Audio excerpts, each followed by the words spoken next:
regulatory challenges. To kick off the second session, we are really pleased to have Dr. Pervez Hassan with us. Dr. Pervez Hassan is a senior partner at Hassan & Hassan Advocates and is a senior advocate in the Supreme Court.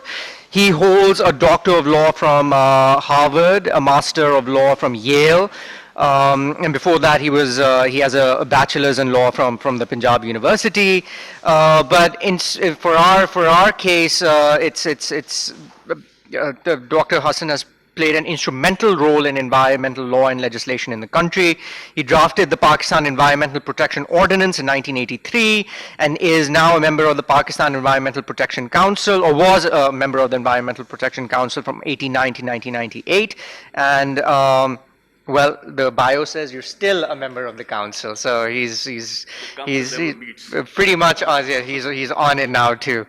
And chair of the IUCN legal panel. So Dr. Hassan has an extensive experience in this field. So Dr. Pervez Hassan, we're really happy to have you with us, and I'm handing you this mic. Thank you. I'm really very happy, Zara, for including me in this lovely morning. I just will talk about a few things that I have done, particularly in the field of air quality in the past few years.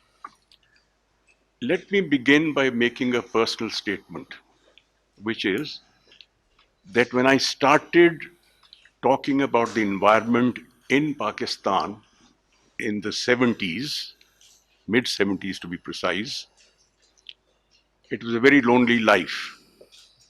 There was nobody who really resonated with that message at that time.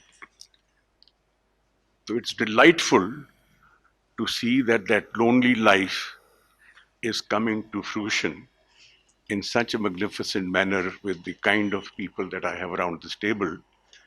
And I've had similar experiences in the past. And it's really very, very comforting to know that something that was so heavily criticized when you started it, जब मैंने माहौलियत की बात शुरू की, ये क्या बंदा है, मगरबियत बाहर से पढ़ के आ गया है, मुल्क के मसाइल नहीं जानता, ये इसका एजेंट है, CIA का एजेंट है, करते कराते. And it was a huge opposition that I ran into. And before I go into to talk about air quality, I'll tell you there were two important allies that helped me in my work.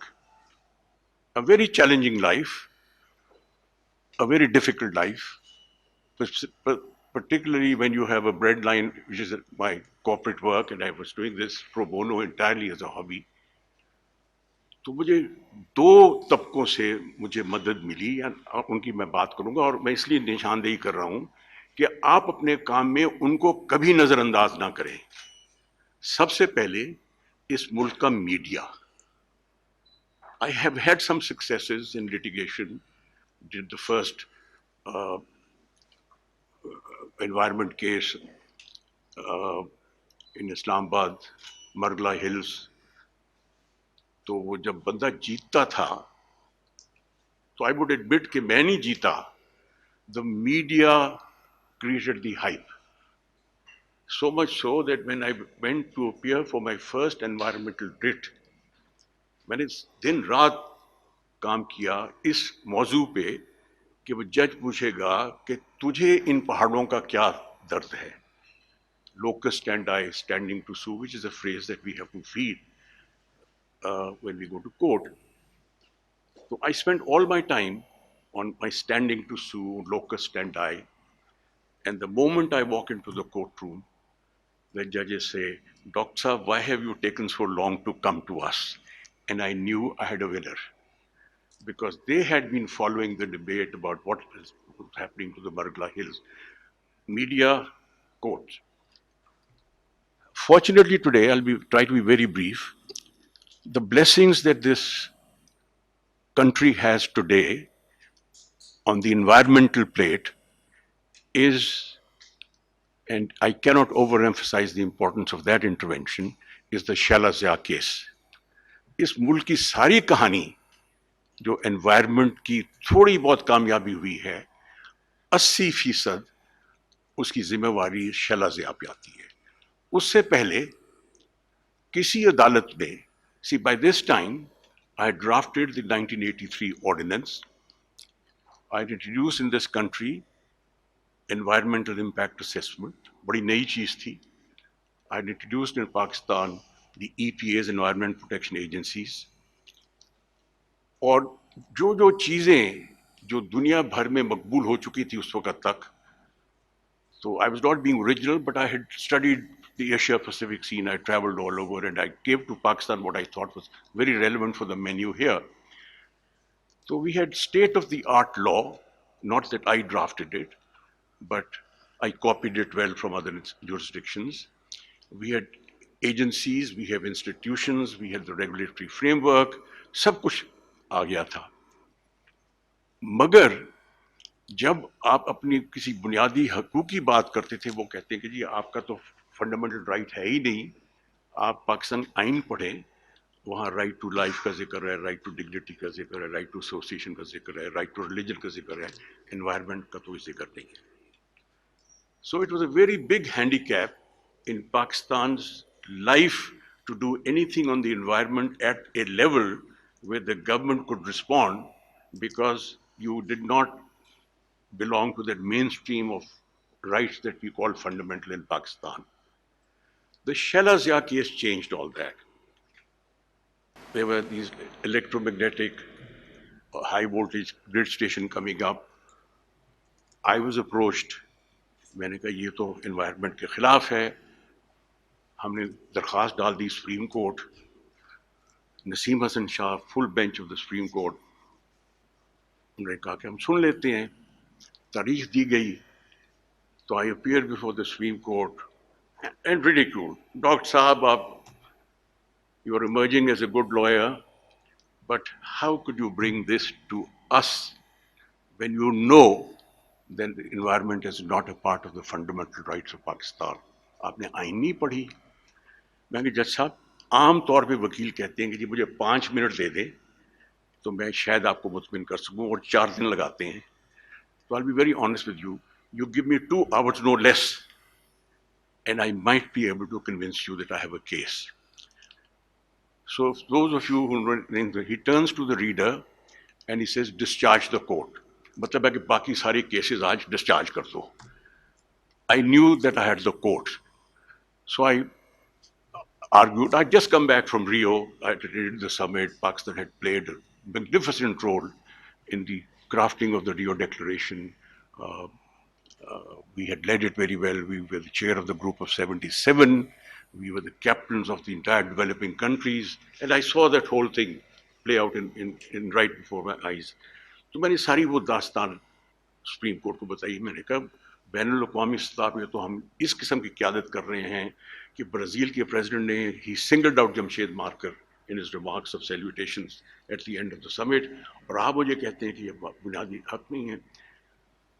तो the end result of that case was, and this really was the driving, कि the Supreme Court ruled in the Shehla Zia case, the year is 1994, that the right to environment is a fundamental right of Pakistan, included in the right to life and right to dignity, which meant that from 1994, no court in Pakistan, because what the Supreme Court says is binding on the lower courts, could say कि जी आप ये चीज़ नहीं कर सकते. तो वो दरवाजे वहाँ खुले. उसके बाद एक केस, दूसरा केस, हाई कोर्ट्स में, ट्रिबल कोर्ट्स में चलते आए.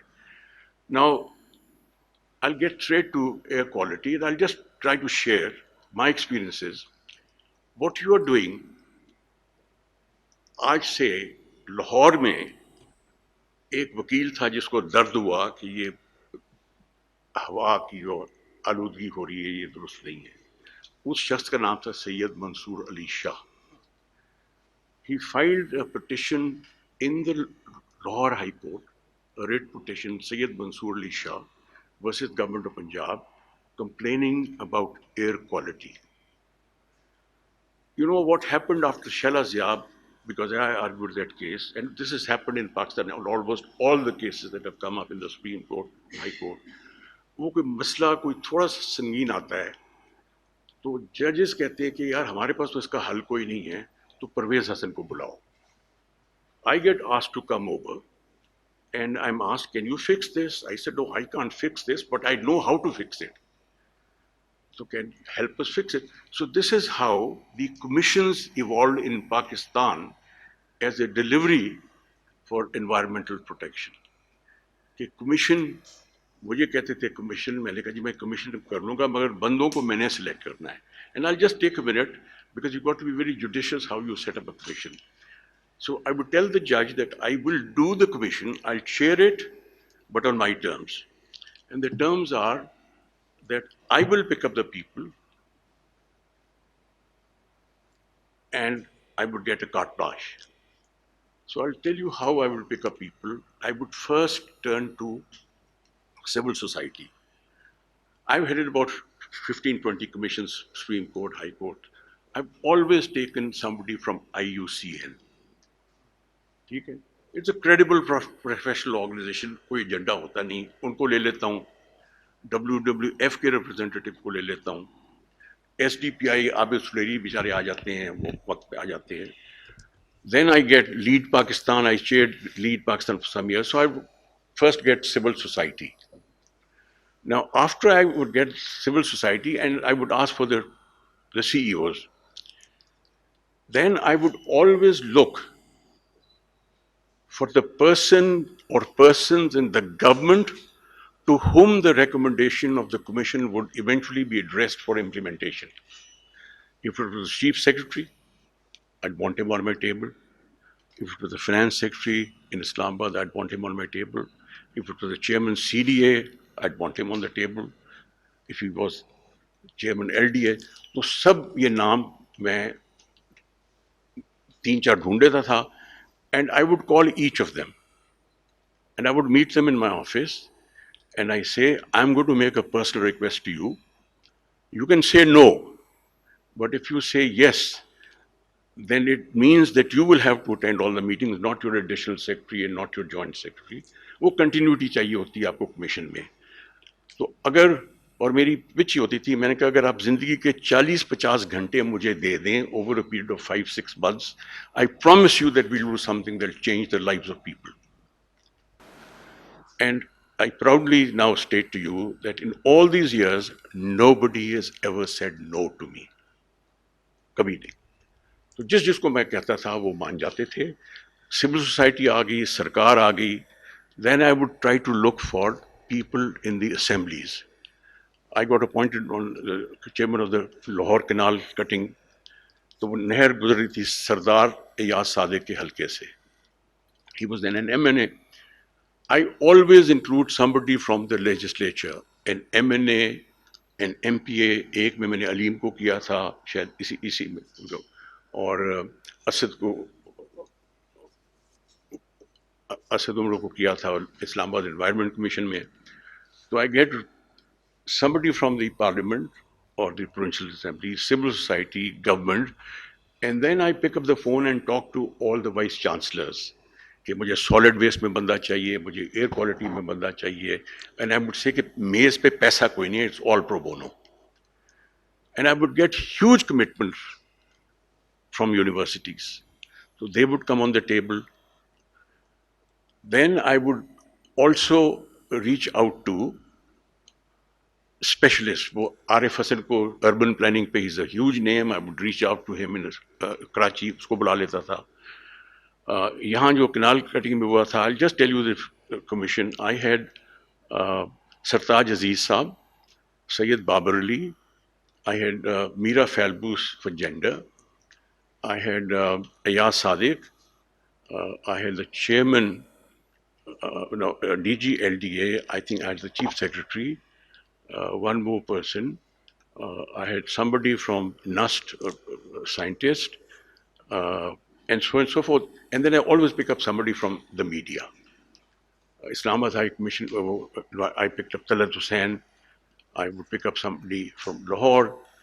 And again, to just give you a flavoring, I would reach out to the best people known in the area.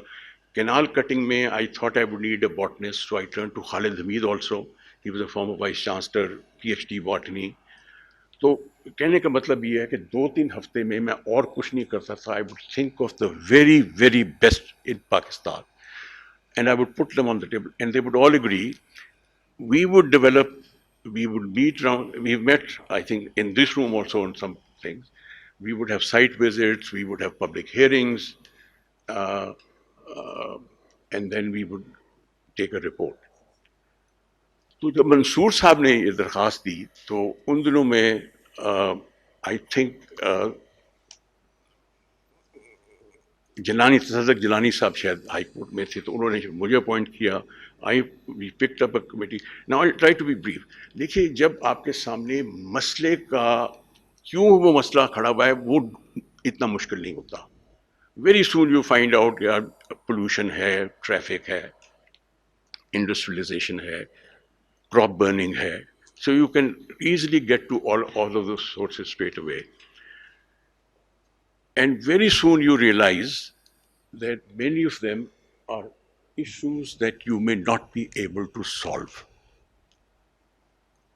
But there are some issues that you might be able to. And what I have tried to do, and I'm sharing this with you, I try to go for the ones that I can solve.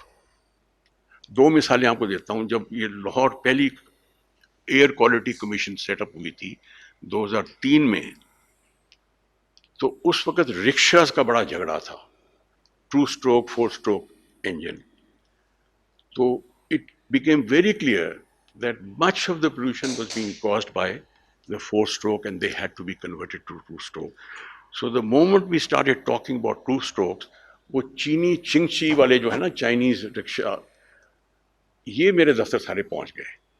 कहते जी आप सुना हमें बंद करने लगे हैं. मैंने कहा मैं नहीं करने लगा, मगर शहर की ज़रूरत है कि आपको हम चेंज टेक्नोलॉजी.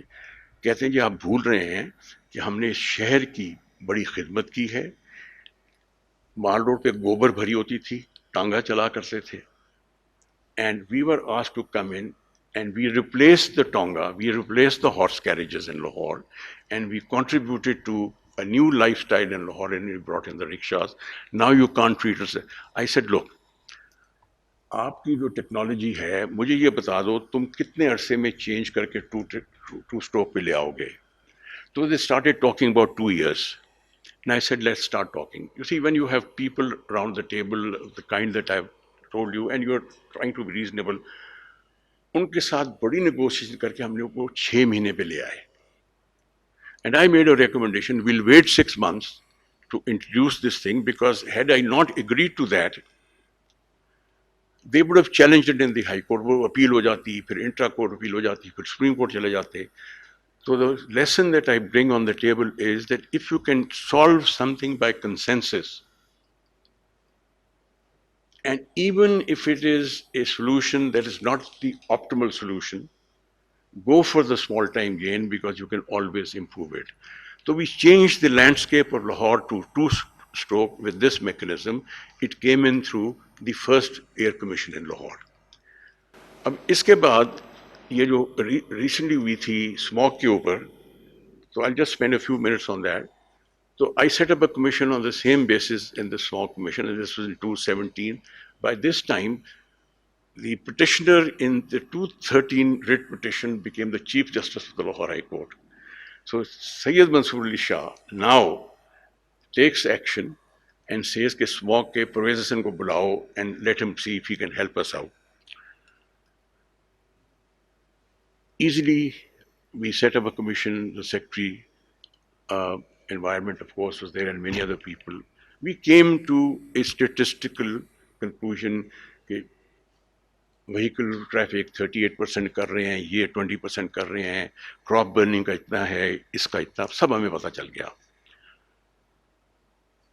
एक चीज जो पता चली कि भट्टे are contributing 9.8, the brick kilns. Now I had all the secretaries of all the provinces of environment in my office, plus the Secretary of Climate Change, and I took all of them to a bhatta. And when we got together with the Bhatta owners, you spoke to them one to one, and they're very responsive. मैंने कहा आप देख रहे हैं कि क्या कर रहे हैं आप माहौलियत, you know what you're doing to the villages around you. उन्होंने कहा कि देखिए जी इसका हल है मगर उस पे कुछ पैसे लगेंगे. And I got talking and I said, what is it that you need? So apparently there's a technology called zigzag technology, which cuts down pollution by 80% and improves productivity by 30%. Now, it's not a north to south technology, it's south to south. It originates in Nepal. And when I investigated, I found that 25-30 lakh mein, every bhatta in Pakistan can convert to zigzag. तो काले धुएं की बजाय वो सफेद धुआं निकलेगा. It will not be polluted. So with these facts, I asked Tariq Bajwa, who was then in the State Bank, to come and have dinner with me. I asked Amin Aslam, who was then the Minister for Climate Change, to come for the same dinner. हम तीनों ने रात को खाना खाया मेरे घर बैठ के. तो दोनों ने बड़ी तकल्लुफ में, डॉक्टर साहब बड़ा अच्छा खाना हो गया. मैं कहा gentleman, there is no such thing as a free dinner. कहते हैं what can we do for you. मैंने कहा I want a green window for brick kilns at a concessional rate immediately. I got it in 3 months. That's the fastest the State Bank could move. So we got this green window, a 6% concessional. उससे 40-50% भट्टे एक साल में convert हो गए, 1-1.5 साल में. तो you see, we succeeded moderately in cleaning up one pollutant act, which was the bhattas. I could not do anything about vehicular pollution. ठीक है, हमने पहले भी 2003 में भी कहा था, 2018 में भी कहा कि पब्लिक ट्रांसपोर्ट हो, गैस क्वालिटी इंप्रूव करो, यूरो स्टैंडर्ड्स का सारा जिक्र किया, सारी रिकमेंडेशंस की. हुकूमत कहती है कि हमारे पास पैसे नहीं है to move to that scale. Crop burning का इशू आया, and that seemed doable. And I'll just share with you, crop burning contributes to the smog here. Now, इसके 2 dimensions है. एक तो crop burning है जो पाकिस्तान में हो रही है, उसमें जो सरकारी अफसर मेज थे कहते जी हाँ सी सेक्शन 144 ला दें आगे. मैं कहा यार, I found that only market-led solutions and community-supported solutions work. So I found out that 80% of the rice जो burn होता है यहाँ crop burning में is sold by 3 to 5 buyers in the UK. So I had experience on child labor because I had represented the child labor. तो वो पता चला कि अगर child labor is involved in a कालीन तो बेल्जियम में, जर्मनी में कालीन नहीं खरीदेंगे. So when the market gives that signal, then people start responding. So we thought that voluntarily we'll get in touch with these owners, with these buyers, and tell them कि आप जैसे वो कहते हैं कि इसमें child labor नहीं है, आप वो राइस वहाँ से सोर्स करो जहाँ ये क्रॉप बर्निंग ना हो रही. So we are working on that basis to make sure that one other thing will be fixed. Crop burning across the border. I looked at how the ASEAN countries fixed the haze issue. They had a multilateral treaty. They sat down, shared data, and came out with common fixes. I wrote to the Foreign Office, and through the Foreign Office to the Chief Minister in Punjab, India, okay, let's share data, let's try to see if we can fix this on a regional, across the border basis.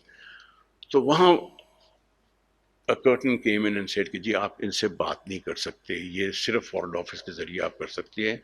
So all the facility I had to talk to JNU in Delhi or other, उन्होंने कहा you cannot have a dialogue with India unless it is through the foreign office, and then I think the ISI also comes in. So I didn't succeed there. But in some issues, we succeeded in the brick kilns. And what happened was ये high court में ये commission बना था और जब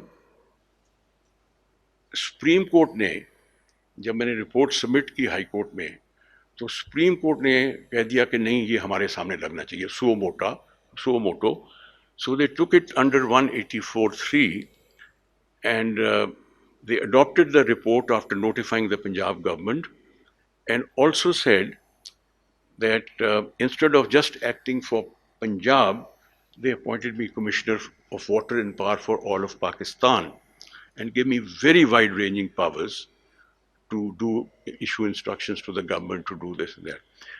So मैंने उसका किया and this might interest you how things play out. I invited all the secretaries of all the provinces environment protection departments on my table, Secretary Climate Change. तो हम 6 लोग we meet. We had meetings in Lahore.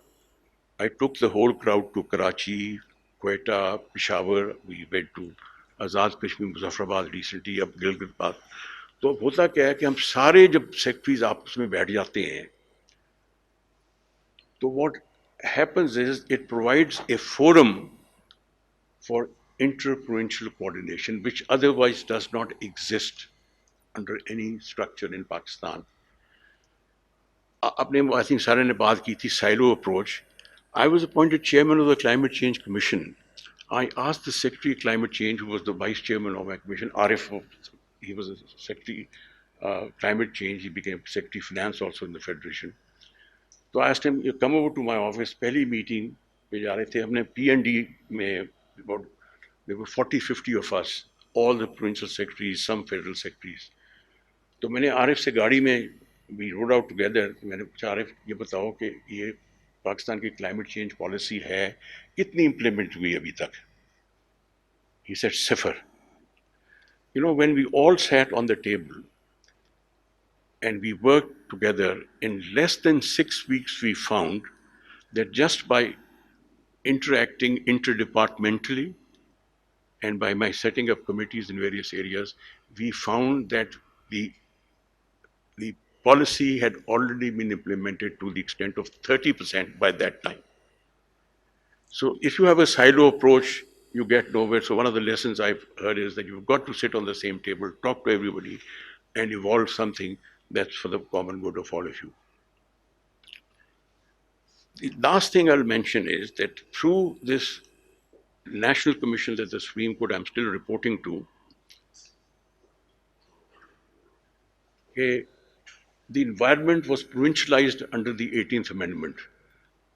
कि जो National Environmental Quality Standards है, they ceased to apply to the provinces unless the provinces were to adopt them. And each province had the ability to come out with different environmental quality standards.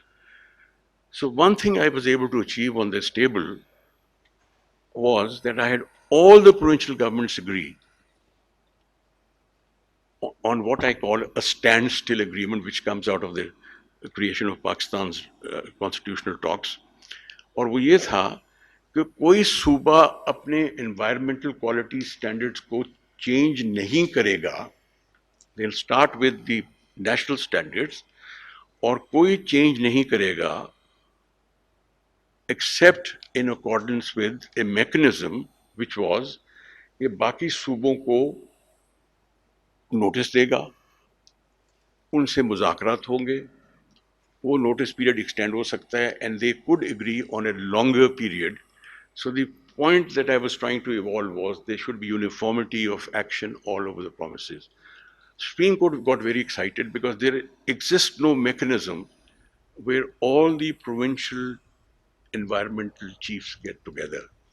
So they all sit with me now every few months, and that is one thing that I think we are pushing forward. तो entry हमारी हुई थी air से, fuel quality का हम कुछ नहीं कर सके, क्रॉप बर्निंग का कुछ कर सके, भट्टा का काफ़ी कर सके, but in terms of interprovincial coordination, in terms of setting up mechanisms nationally to move forward on a common environmental agenda. So this is one thing that the Commission has carved out. I'm happy with the little that I've been able to do. I'm disappointed with the lot that I could not do. But I've always seen the glass half full. I've not been ambitious in life. Wherever I have been, it seems to me I could make a little progress. I focus on that and I do it. और I think commissions का सबक जो आपके सामने मैं कह रहा हूँ कि अगर आपकी कॉम्पोजिशन अच्छी हो, अगर आपका प्रोसेस ठीक हो, सुप्रीम कोर्ट बड़े शौक से आपको ओन कर लेती है. The chief justice says, doctor साहब, अगर आप, if this is your commission, and the last secret that I bring to the success of these commissions, in the little success they do, is I've always managed to orchestrate a consensus even in the most divisive issues in the commission. वो it's rocket science नहीं है. मेज पे बैठा हूँ, I'm the facilitator. ये issue है, I start with him, I go around the table, I ask the others to keep quiet, I go around the table. Round 2, he changes his view. He says, इसने ये कहा था, मुझे थोड़ा सा वो बात पसंद आई. He's changed a bit. She says, I heard what he said. So by the time you go on a third round, the consensus is on the table. If you have really allowed a free discussion. Look, I'm generalizing, but my experience is that it was never impossible for me to carve out. We would sit down, Sartaj ji sahab कहते, doctor साहब ये आपसे नहीं होगा. मैंने कहा, सरदार साहब थोड़ा सा सब्र करें. It happens. I'll tell you why it happens. किसी का मेज पे एजेंडा नहीं है. Nobody represents a vested interest. Nobody represents a vested corporate interest. सबका शौक होता है कि अवाम की भलाई हो जाए. The citizen is the focus of your work. So with that focus, I think it's not impossible.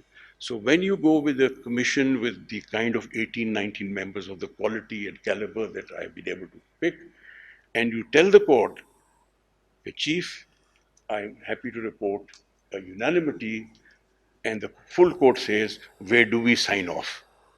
So the commission report gets accepted.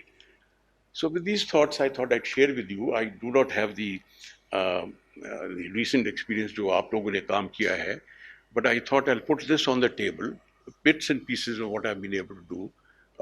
Two experiences: the Lahore Clean Air Commission, which is 2003, set up by I think Sadr Hussain Jilani Saab, and the second, the Small Commission set up by Masoodi Shah Saab, which was taken over by the Supreme Court, and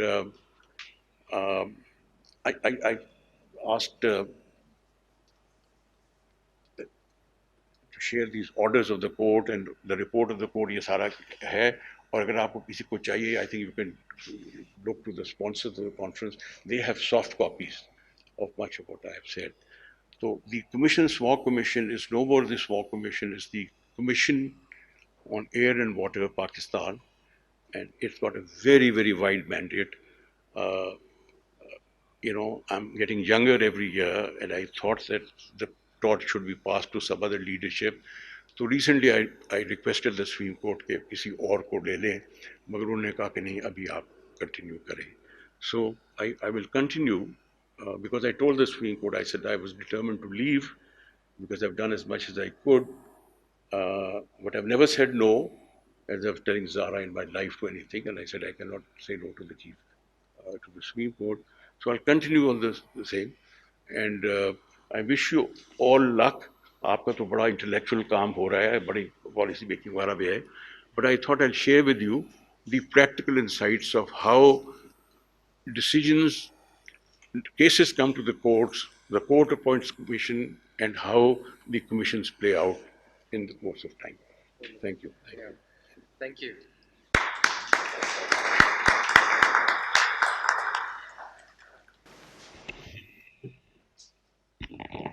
Thank you, Hassan Saab. That was very inspirational. And with your permission, can I start the second session?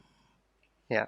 So, folks, with Hassan Saab's comments and his speech, we'll begin the second session. We have two presenters. Amna, you're up, and Amna's going to present this policy piece that we did a couple of years ago, which charts Pakistan's air quality policy landscape. So I don't want to be the bearer of bad news, but you'll have to be a little cognizant of the time. Okay, yeah. Amna Shahab. I have about 20 years of experience in the environment sector. The study I'm presenting is something that we did over 2 years ago, so some of the data is slightly outdated now, and I was happy to hear all the work that's been going on in the sector in the recent years. And Dr. Hassan actually made my job a lot easier because he talked about a lot of the things that I was planning to talk about, so my time will be much shorter than planned. So what did the study cover? This was a study that we did for IGC in 2021. Ali Hassan Habib and Dr. Sawal Naseem were my co-authors in the study. We looked at what the air quality regulatory framework was in Pakistan, what were the gaps, and to identify areas of potential policy research that would generate the most value to citizens and policymakers.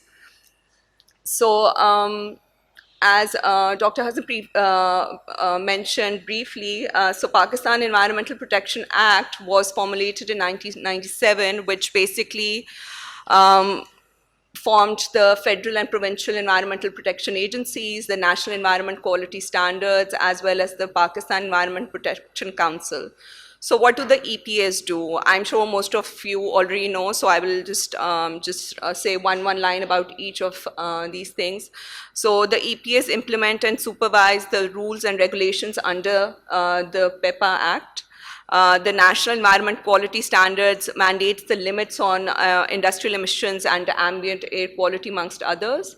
And the Pakistan Environmental Protection Council is an independent body which oversees the EPAs, and it consists of not only government agencies but also civil society and other industrial and trade associations.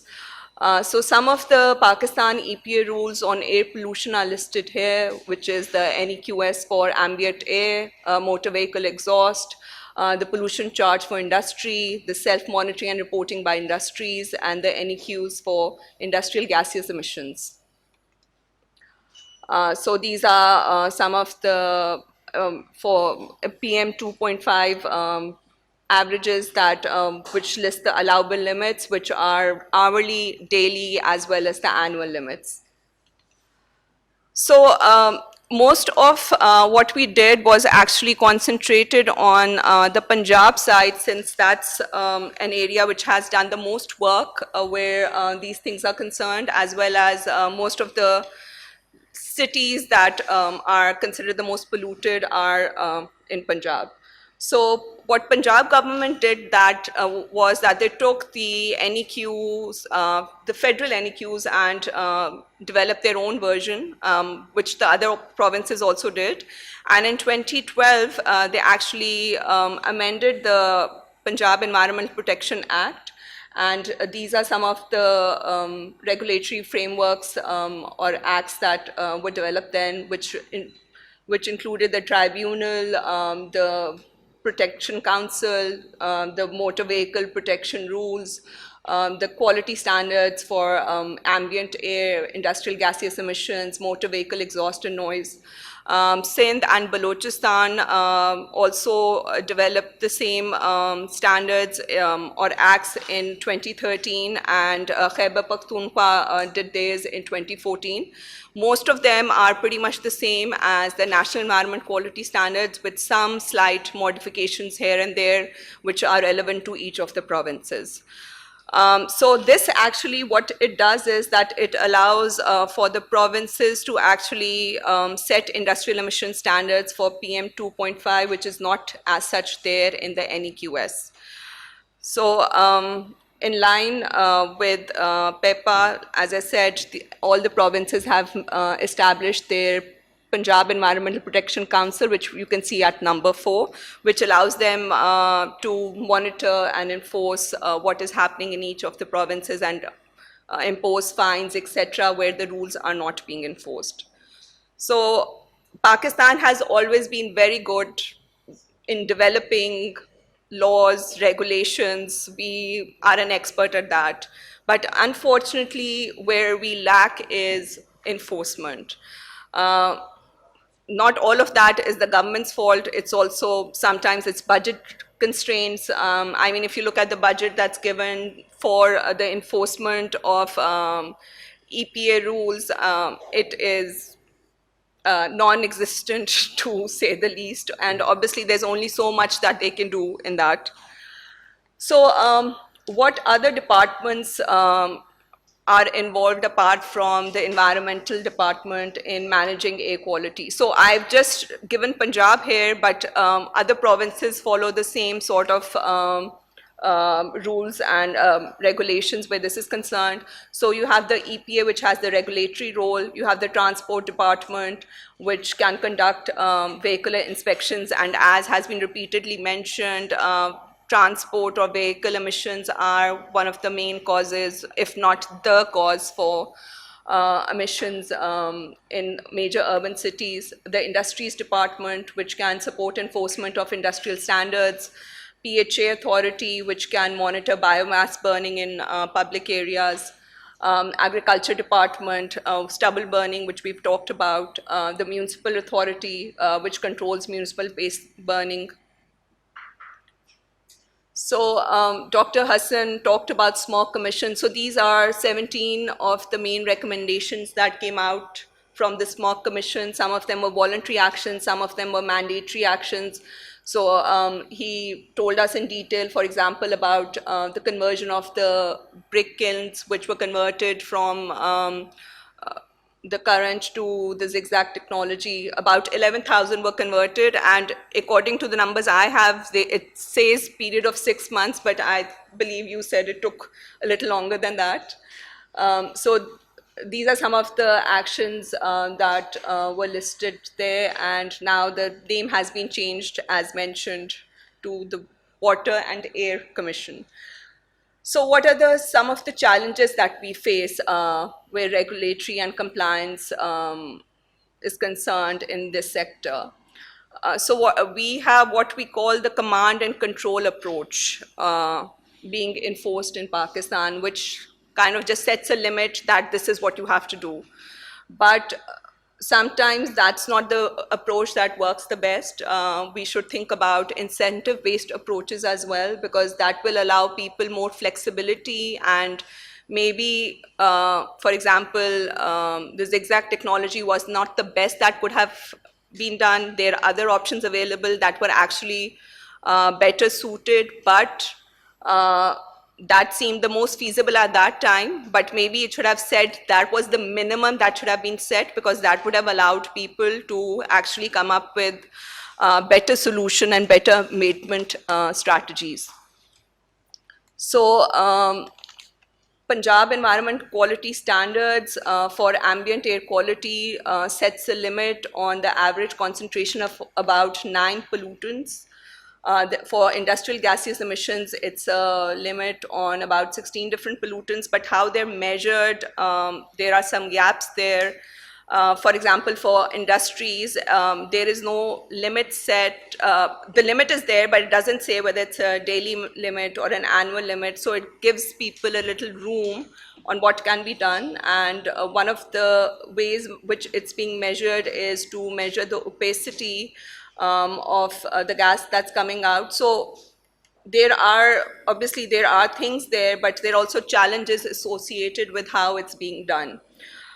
The technology standards, which I just mentioned, that there are better technologies also available that could have been done. Budget constraints, I mean, what they have to manage in the budget that they have to manage, it doesn't really give them a lot of room to monitor all the pollution that's going on, not only in industry but in other areas, because they have a few people available to monitor hundreds of thousands of things. So how our air quality index is defined, there are also some gaps there. So on the right hand column, it's the air quality index for the Environment Protection Department, and on the left is the US EPA one.